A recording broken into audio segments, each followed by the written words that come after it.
Mari kita bersatu di dalam doa. Hidup kami adalah hidup yang ingin meninggikan Engkau ya Tuhan.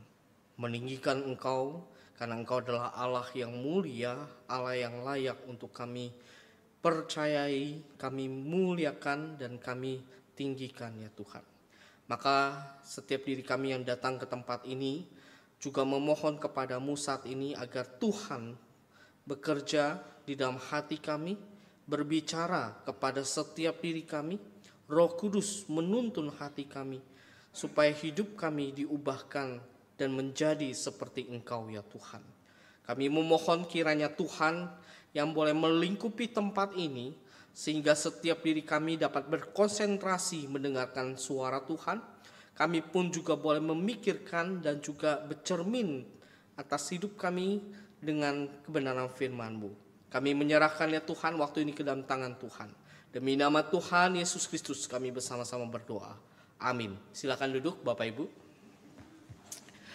Bapak Ibu saudara sekalian, kita akan melanjutkan kebenaran firman Tuhan dari Markus pasal yang ke-6. Markus pasal yang ke-6 ayat yang pertama hingga ayatnya yang ke-6. Mari kita membuka dari kitab Injil Markus pasal yang ke-6. Ayat yang pertama hingga ayat yang ke-6a. Kalau sudah Bapak Ibu Saudara sekalian, mari kita membaca. Saya ayat pertama, Bapak Ibu membaca ayat yang kedua, hingga terus demikian hingga ayatnya yang ke-6a. Demikianlah firman Tuhan. Kemudian Yesus berangkat dari situ dan tiba di tempat asalnya, sedang murid-muridnya mengikuti dia.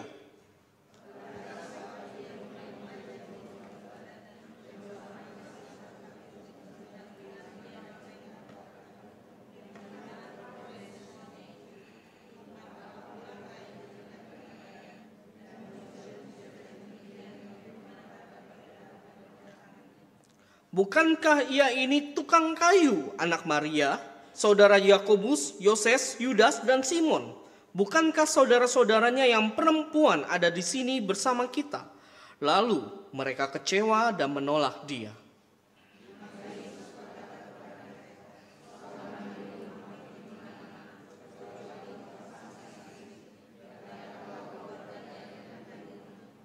Ia tidak dapat mengadakan satu mujizat pun di sana kecuali menyembuhkan beberapa orang sakit dengan meletakkan tangannya di atas mereka.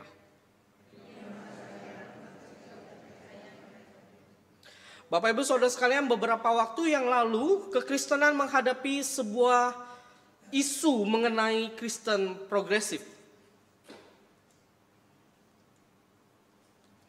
Saudara, isu ini viral di media sosial dan isu ini memecah belah kekristenan.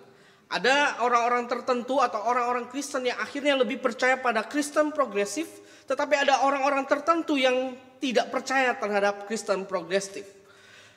Isu ini sangat viral dan salah satu ciri dari Kristen progresif itu yang diajarkan adalah Jesus is a model for living more than an object for worship. Yesus adalah sebuah teladan moral untuk hidup ini, lebih daripada sebuah objek penyembahan. Bapak Ibu, Kristen progresif mengajarkan intinya, yaitu Yesus adalah sebuah model, sebuah teladan di dalam kehidupan ini. Saudara, sekilas ketika kita membaca kalimat ini, ketika kita mendengar Kristen progresif ajarannya, sepertinya tidak ada yang salah. Kristen progresif memang mengajarkan bahwa Yesus tidak berdosa. Yesus itu mati untuk menunjukkan kasihnya kepada kita. Lalu dia juga percaya bahwa Yesus itu mengajarkan ajaran-ajaran yang baik. Yesus itu memang mempunyai kehidupan moral yang baik.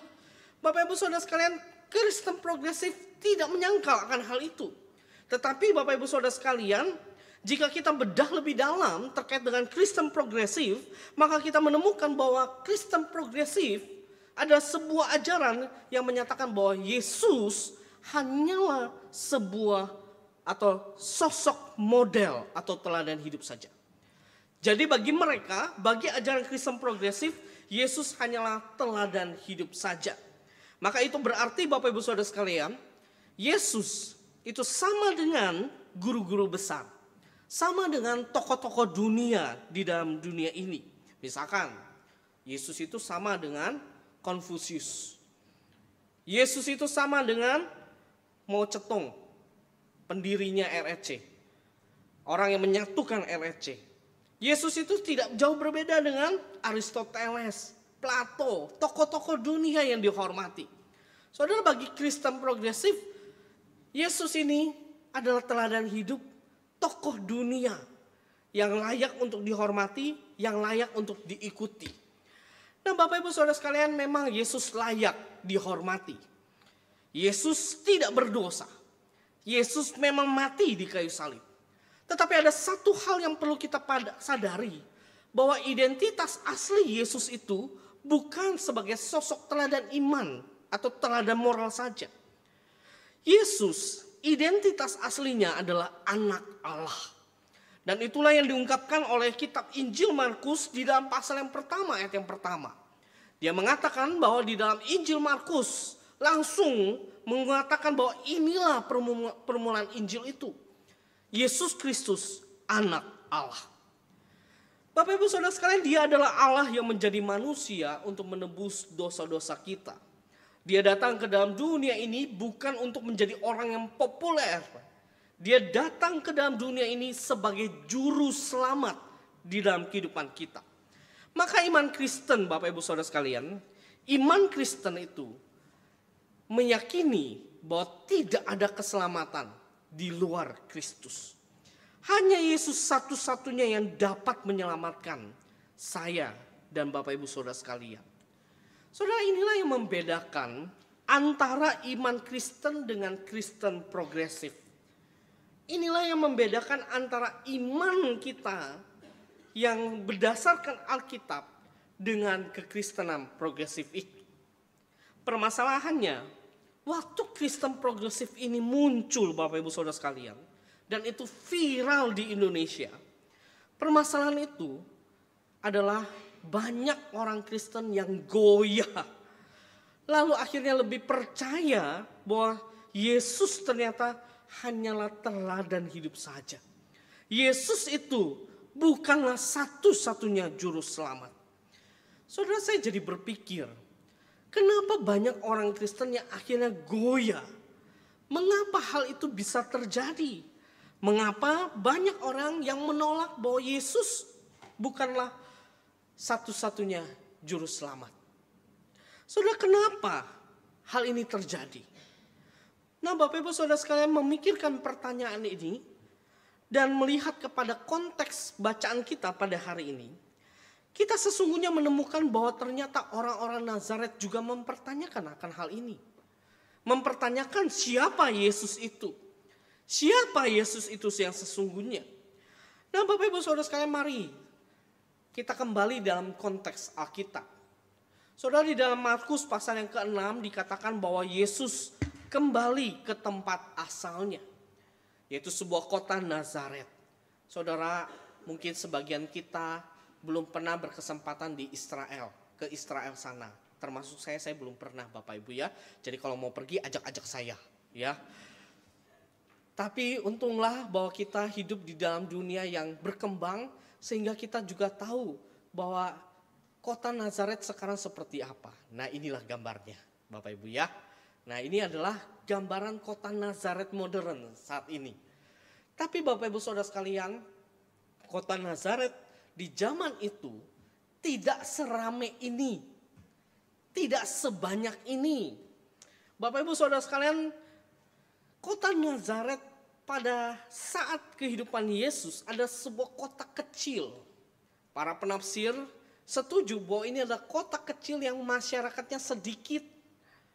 Ada penafsir yang mengatakan kurang lebih penduduknya itu hanya 150 sampai 200 orang.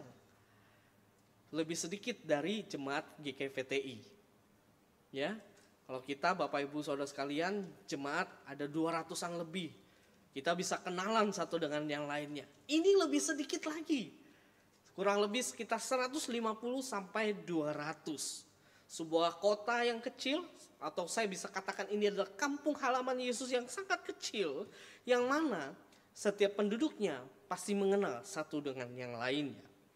Nah Bapak Ibu Saudara sekalian, dikatakan bahwa waktu itu Yesus bersama dengan para murid kembali ke kampung halamannya, yaitu di wilayah Nazaret itu. Nah ketika dia sampai di sana, seperti biasanya Yesus itu ketika masuk di hari Sabat, dan kita tahu bahwa hari Sabat bagi orang Yahudi itu adalah di hari Sabtu, maka Yesus itu datang ke rumah ibadat atau sinagog. Dia datang ke sana dan dia dikatakan mulai mengajar di sana.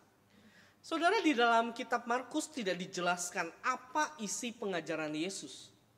Markus tidak fokus kepada isi pengajaran Yesus. Itu bukanlah fokus utama dari kitab Markus ini atau konteks yang kita baca pada hari ini. Markus secara sengaja tidak mengungkapkan apa isi ajarannya.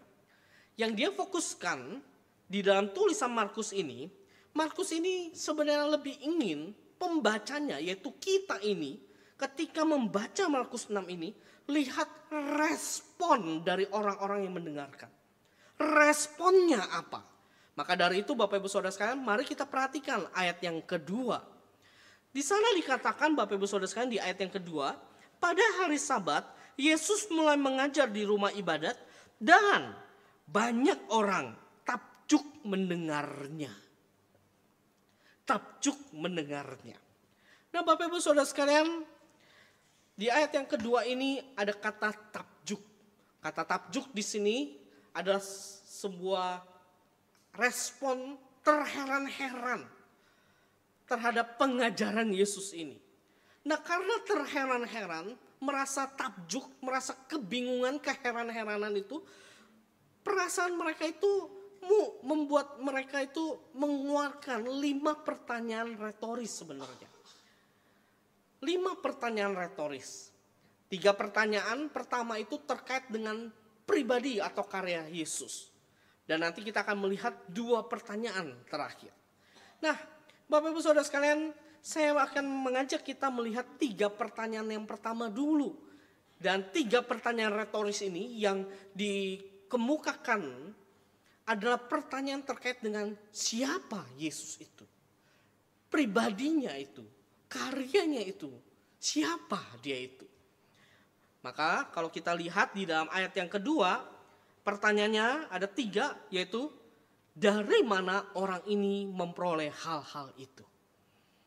Mereka bertanya, Yesus yang mengajar ini, dari mana dia memperoleh hal-hal itu? Saudara, Yesus tidak pernah belajar dari seorang rabi. Tidak seperti zaman dulu, di mana seorang rabi itu adalah orang yang memang berhak untuk mengajar. Tapi siapa Yesus ini? Yesus tidak pernah belajar dari seorang nabi. Seorang rabi itu. Dari mana orang ini memperoleh? Mereka bertanya-tanya. Pertanyaan yang kedua, mereka bertanya juga, hikmat apakah yang diberikan kepadanya? Saudara, hikmat itu membuat mereka terkagum-kagum dan terheran-heran. Yesus tidak pernah belajar. Yesus itu tidak pernah dibawa naungan seorang rabi. Tapi dari mana hikmat itu berasal? Dan yang ketiga, bagaimanakah mujizat-mujizat yang demikian dapat diadakan oleh tangannya? Bagaimana Yesus bisa melakukan hal-hal yang demikian?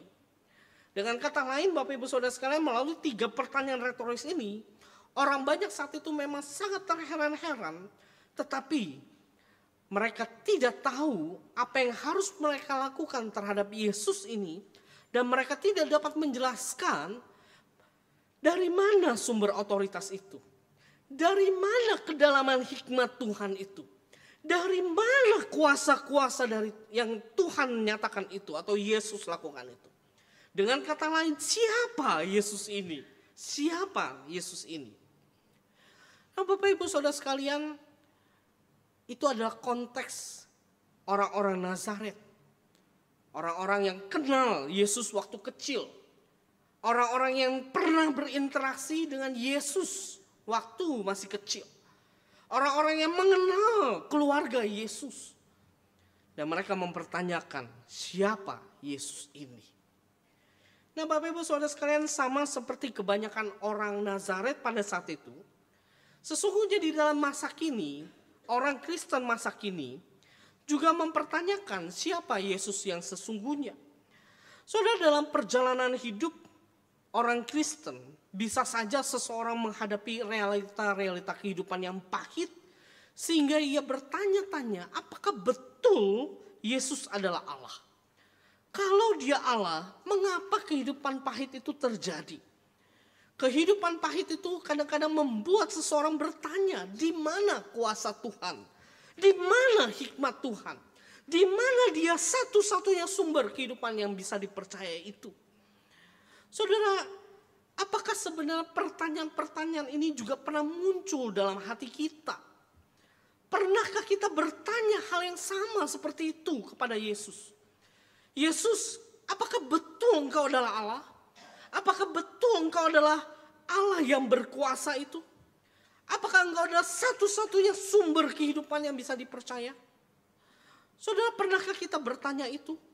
Dan kalau itu pun pernah muncul dalam hati kita, pertanyaan saya Bapak Ibu Saudara saya, seberapa sering pertanyaan itu muncul dalam perjalanan iman ini?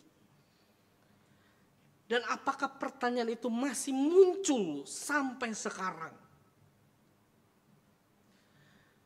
Saudara, beberapa waktu yang lalu saya mendengar ada seorang laki-laki bernama Hatta Halimas. Saudara tentu tidak mengenal orang ini.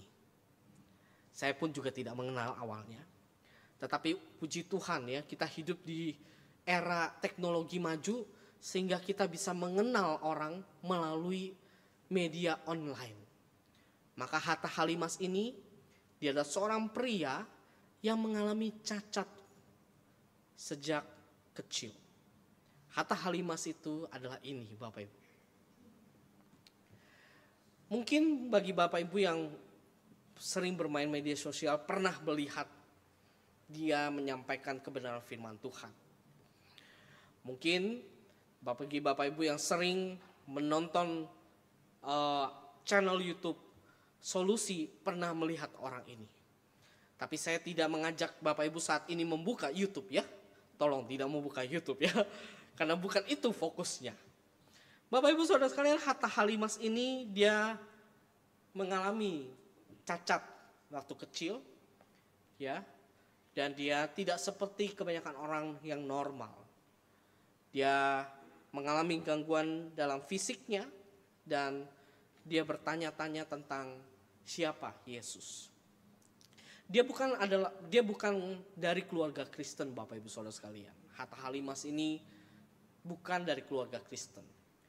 Dan suatu saat tantenya itu mengajak dia untuk pergi ke KKR kesembuhan. Waktu dia pergi ke KKR kesembuhan, singkat cerita Bapak Ibu Saudara sekalian, orang-orang selalu mengatakan, Hatta, pergi ke KKR kesembuhan ini, pasti kamu akan sembuh. Ya, dengan semangat untuk bisa sembuh, maka Hatta Halimas ini dia pergi ke KKR. Dia berharap bahwa semua orang bisa sembuh. Dia melihat ya, ada orang yang sakit didoakan, jatuh, bangun, sembuh ya. Nah, di dalam kisahnya dia juga mengatakan, waktu saya didoakan, apa yang terjadi? Bapak Ibu, apa yang terjadi waktu dia didoakan? Dia jatuh Bapak Ibu. Sama seperti yang lain. Lalu dia bangkit. Tapi kenyataannya dia tetap sama seperti yang dulu.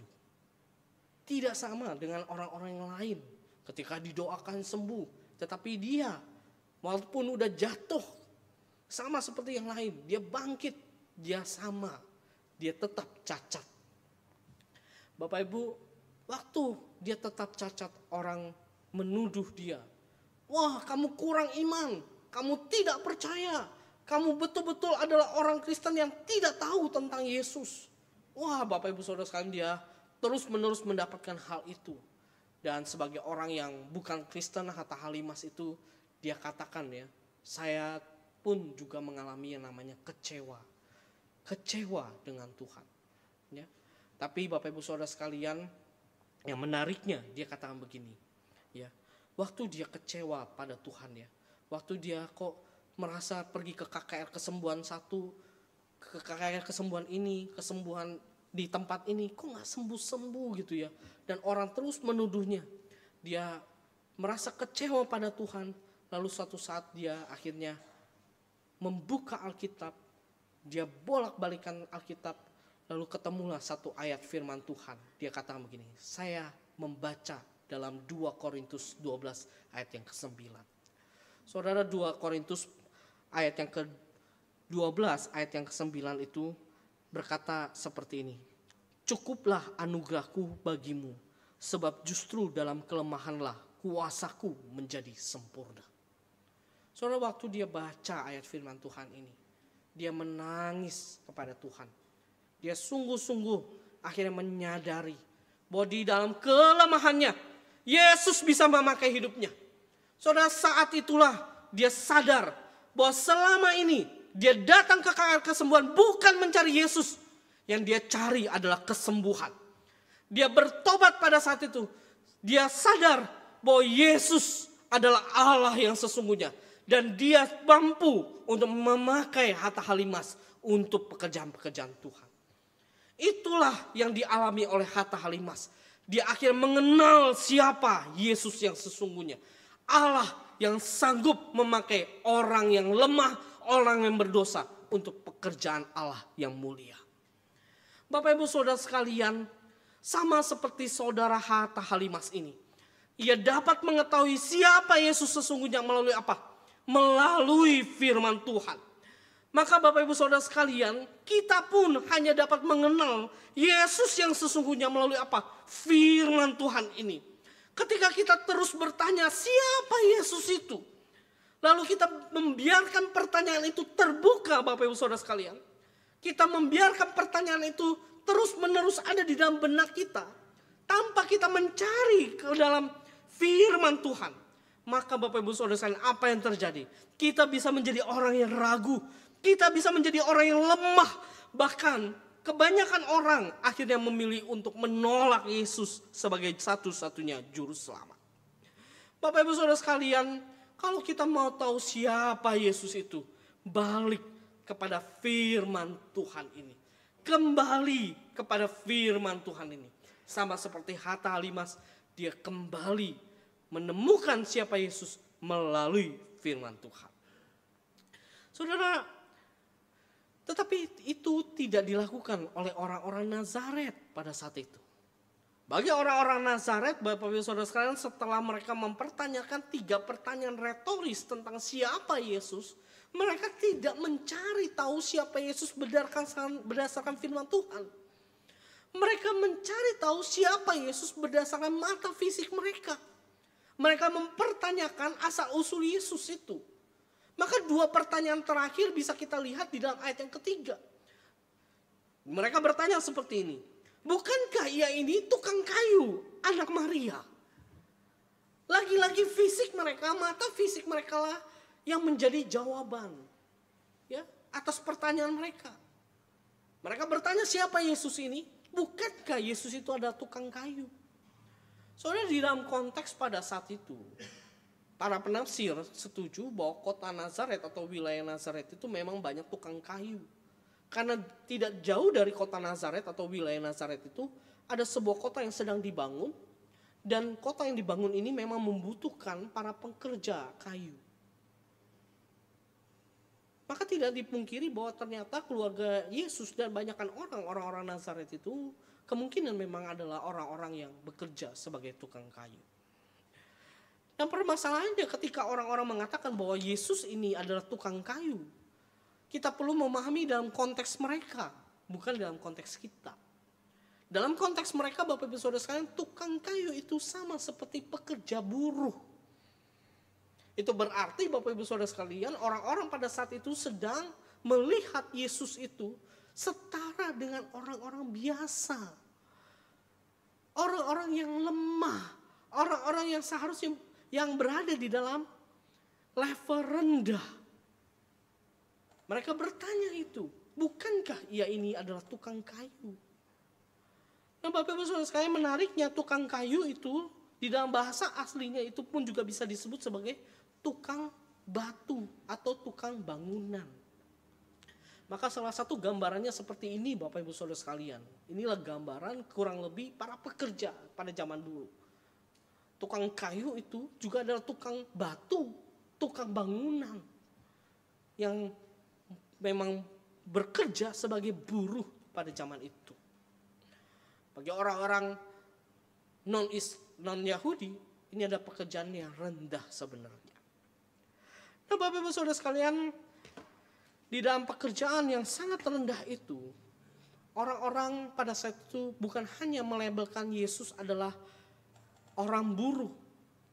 Dikatakan lagi bahwa di dalam ayat yang ketiga, bukankah ia ini anak Maria? Saudara, lagi-lagi kita perlu paham dalam konteks pada zaman dulu. Bagi orang Yahudi, seorang anak itu biasanya dikaitkan dengan bapaknya. Seharusnya Yesus itu ketika ditulis bukan Yesus anak Maria, bukan. Di dalam Yahudi itu harusnya ditulis Yesus anak Yusuf. Dalam konteks pada saat itu. Itulah yang benar. Tetapi di sini kita menemukan orang-orang pada saat itu mengatakan bahwa bukankah Yesus itu adalah anak Maria? Apakah ini berarti mereka sedang memuja Maria, seorang perawan? Bukan. Pada saat itu kalimat ini bukan merujuk kepada sebuah penghargaan, sebuah pemujaan kepada Maria yang dikatakan sebagai wanita atau gadis yang masih perawan. Bukan.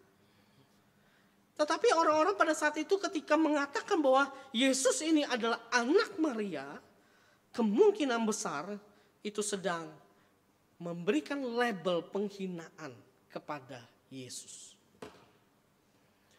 Karena Yesus di mata mereka adalah orang biasa.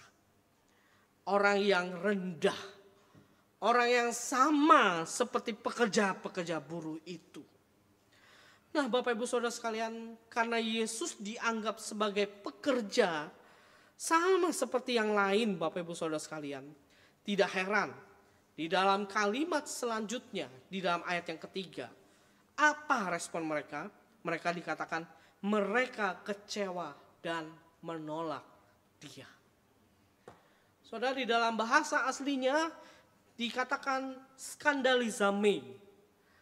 Kata skandalizame ini di dalam bahasa Yunani itu akar katanya itu adalah skandalon. Skandalon itu biasanya bisa digunakan oleh atau merujuk kepada para pembangun yang memilih batu-batu. Kalau para pembangun ya, dia harus membangun, dia akan pilih batu-batu yang terbaik. Maka dia akan pilih mana batu yang sesuai dengan kualitas terbaik. Nah, skandalon itu bisa berarti seperti para pembangun yang sedang memilih mana yang terbaik, mana yang tidak. Mana yang sesuai dengan kualifikasi, mana yang tidak. Nah, pada saat itu orang-orang yang ada di Nazaret itu memilih bahwa Yesus ini sama seperti batu yang tidak sesuai dengan kualifikasi. Yesus ini bukanlah Mesias, Yesus ini bukanlah anak Allah. Yesus ini adalah batu yang tidak sesuai dengan kualitas. Maka mereka bertanya-tanya. Dan inilah alasan mendasar mereka. Bagaimana mungkin Allah itu menggunakan orang biasa seperti Yesus ini untuk melakukan mujizat? Bagaimana mungkin? Inilah pernyataan mereka, alasan mereka. Bagaimana mungkin? Kalau Allah yang maha besar seharusnya menggunakan pribadi yang berkuasa. Pribadi yang punya otoritas tertinggi. Pribadi yang seharusnya lahir dari pemerintahan. Seharusnya Yesus itu bukan lahir di Bethlehem, di Palungan.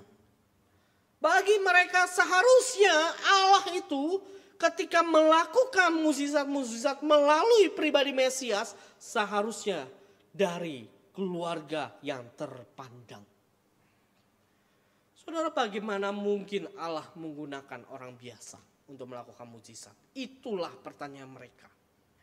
Saudara, saya merenungkan bahwa sebenarnya pertanyaan ini pun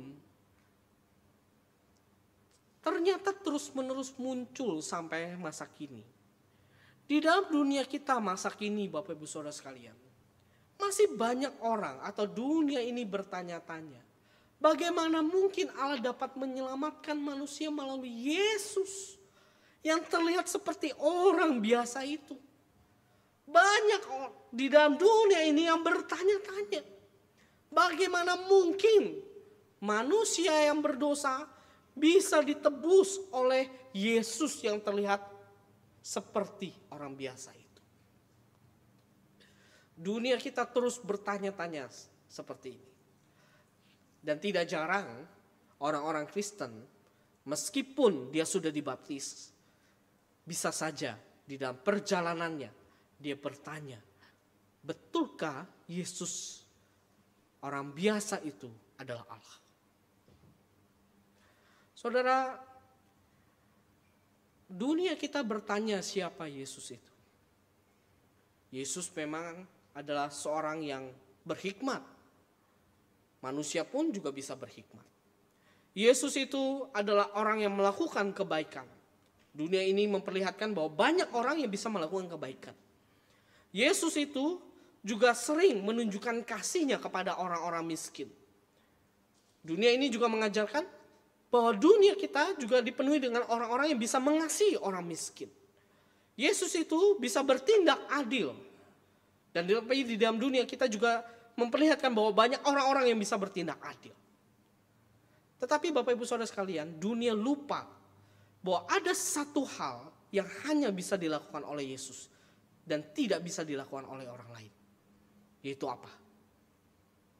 Juru selamat. Memberikan keselamatan kepada kita. Menolong kita terbebas dari hukuman kekal. Bapak Ibu Saudara sekalian, saya ingin memberikan gambaran seperti ini. Suatu kali ada seorang anak dan seorang ayah yang sedang pergi mengendarai sebuah motor. Bukan motor ya, motor gerobak begitu ya. Dia melewati padang jerami begitu ya. Lalu waktu dia berjalan-jalan di sana, tiba-tiba Bapak Ibu Saudara kan terjadi kebakaran di ladang itu. Seperti gambar ini, terjadi kebakaran. Wah, waktu terjadi kebakaran Bapak Ibu Saudara sekalian, bapak sama anak itu dia cepet-cepet lari ya, kabur, jangan sampai api itu melahap mereka. Nah, sampai satu titik bapak itu akhirnya berhenti. Ya, dia berhenti, lalu dia melakukan sesuatu di area itu. Dia bakar jeraminya, lalu dia padamkan apinya, lalu dia katakan, "Nah, kita berdiri di sana." Anaknya bilang, "Pak, tapi itu apinya sedang mendekat kepada kita."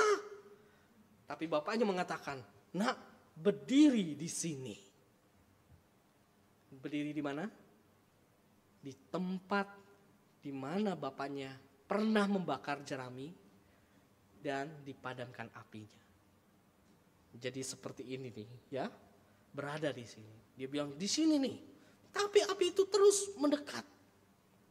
Anaknya masih ragu, dia tanya lagi, "Benar Pak, harus berdiri di sini?" Bapaknya bilang, "Berdiri di sini." Saudara, apa yang terjadi? Bapaknya mengatakan begini, "Nak, tempat ini sudah terbakar dan tidak akan pernah terbakar lagi. Tempat di mana kita berpijak di sini sudah terbakar dan api itu tidak akan melahap lagi." Saudara,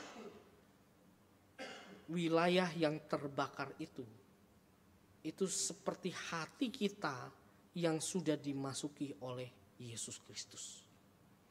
Dia menyelamatkan kita dari dosa dan dia menjamin bahwa api itu tidak akan melahap kita lagi.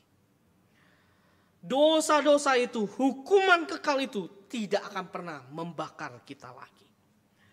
Bapak Ibu Saudara sekalian, itulah yang dilakukan oleh Yesus di dalam kehidupan kita. Itulah Yesus yang kita percayai, bahwa Dia adalah Allah yang sanggup menyelamatkan kita dari dosa. Meskipun dunia bertanya-tanya, meskipun dunia meragukan, tetapi kita sebagai orang Kristen tetap percaya kepadanya. Maka Bapak Ibu Saudara sekalian, mari saya mengajak kita terus percaya kepada Dia. Dia adalah Allah, Dia adalah anak Allah yang menunjukkan otoritasnya kepada kita di kayu salib. Dia telah menebus kita sehingga kita terbebas dari hukuman dosa. Dia menuntun kita agar kita tidak lagi dikuasai oleh dosa. Dan Dia sanggup untuk mengubah hidup kita. Ambillah Bapak Ibu Saudara sekalian, ambillah firman Tuhan itu. Bukalah firman Tuhan itu. Kenalah Dia lebih lagi, lebih lagi, lebih lagi. Mari kita berdoa.